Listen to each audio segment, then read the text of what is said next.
Wildfires are tearing through America like never before. They're bigger, hotter, and more destructive than the fires we knew a generation ago. But here's the real question. Who's to blame? Is it just nature doing what it's always done? Is it the government failing to protect communities? Or is it all of us, through the choices we make every day, contributing to a crisis that's now impossible to ignore? When flames consume entire towns and smoke blankets the skies for weeks, it's tempting to think of wildfires as unavoidable disasters, acts of nature beyond human control. But if you look deeper, the truth is more complicated. These fires are not simply natural events. They are the product of multiple forces colliding. Climate change, decades of forest mismanagement, urban expansion into fire-prone regions, and yes, the decisions of ordinary people and powerful corporations alike. To understand responsibility, we need to untangle each thread of this complex web. Let's start with climate change. Rising global temperatures have created a perfect storm for wildfires. Summers are hotter, droughts are longer, and vegetation dries out faster, creating tinderbox conditions across the West. Scientists have found that human-caused climate change has doubled the area burned by wildfires in the western United States since the 1980s. That means the fingerprints of fossil fuel emissions, from cars to factories to power plants, are all over the flames that now threaten millions.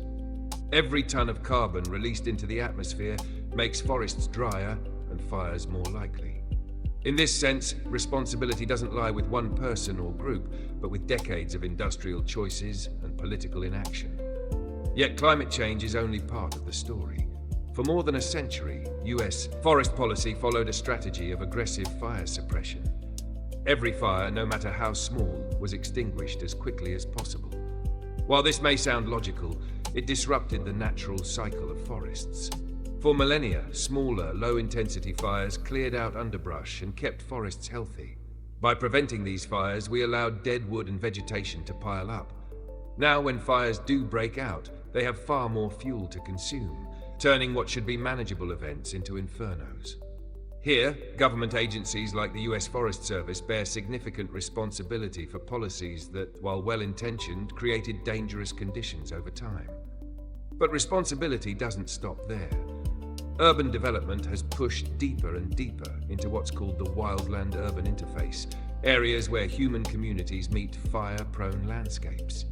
Housing developments, roads, and businesses are being built in regions historically prone to burning. When fires come, they don't just burn trees, they burn homes, schools, and lives.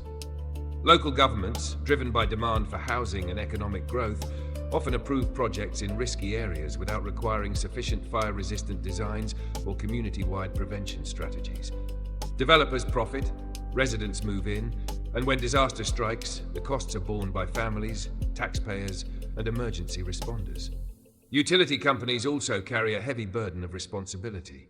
In California, for example, Pacific Gas and Electric, PG&E, has been found responsible for sparking numerous deadly fires due to poorly maintained power lines and outdated equipment. In 2018, PG&E equipment caused the Camp Fire, which killed 85 people and destroyed the town of Paradise.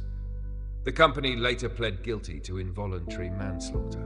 Stories like this reveal that corporate negligence can be as dangerous as any drought. Cutting corners on safety to protect profits can mean the difference between a functioning community and a smoldering ruin. Then there's the role of politics.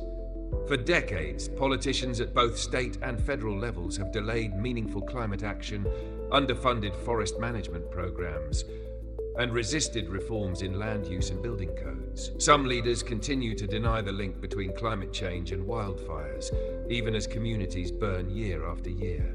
Lobbying from industries that profit from fossil fuels or real estate development has further slowed the pace of change.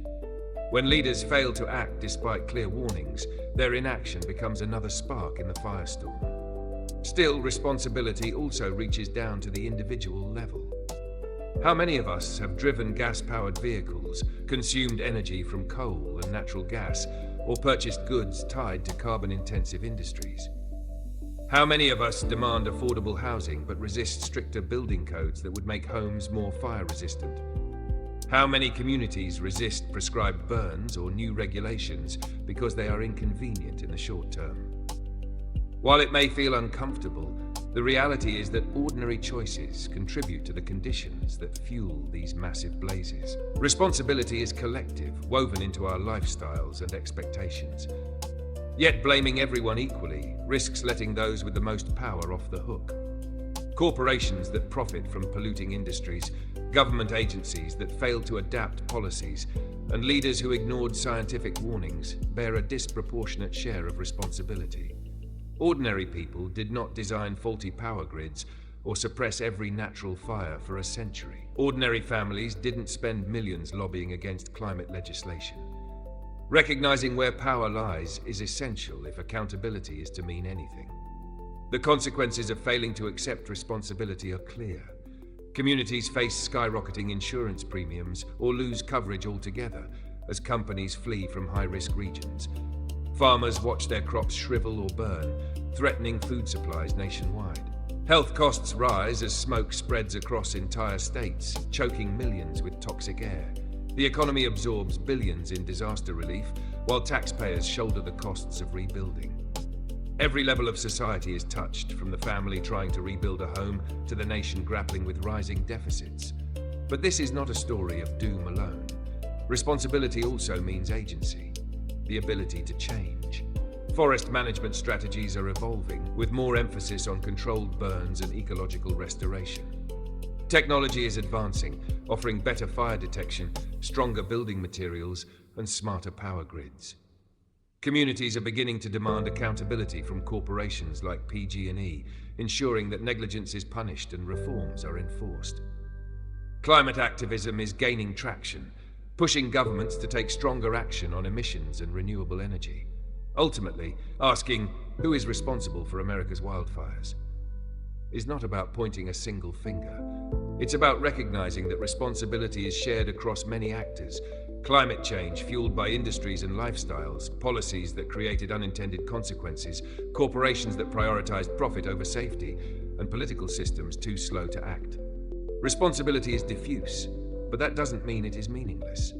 Instead, it means that solutions must be equally comprehensive, touching every sector of society. And it leaves us with one final, deeply personal question. What role will each of us play moving forward? Will we demand accountability from leaders and corporations? Will we adapt our own choices to reduce risk? Will we support communities rebuilding from fire, or look away until the next season of flames? Responsibility isn't just about the past, it's about how we respond to the present and prepare for the future. Wildfires are not simply natural disasters, they are social, political, and economic disasters too. And until we acknowledge the full spectrum of responsibility, the cycle will repeat itself year after year, with higher costs and deeper scars. The flames that rage across America's forests are a mirror reflecting our choices back at us. They show us what happens when warnings are ignored, when profits outweigh safety, when convenience trumps responsibility. But they also show us resilience, innovation, and the possibility of change. Responsibility is heavy, but it is also empowering. It tells us that these disasters are not inevitable, that with the right actions we can shape a different future. So as you watch this, ask yourself, who do you hold responsible for America's wildfires? Is it nature, corporations, government, or us as a society? And more importantly, what responsibility are you willing to take in shaping a safer, more sustainable tomorrow? If this made you think, subscribe to Crisis Lens for more investigations into how disasters are reshaping our lives. Like this video, share it with others, and join the conversation in the comments below. Who do you believe should bear the responsibility for the wildfires consuming America?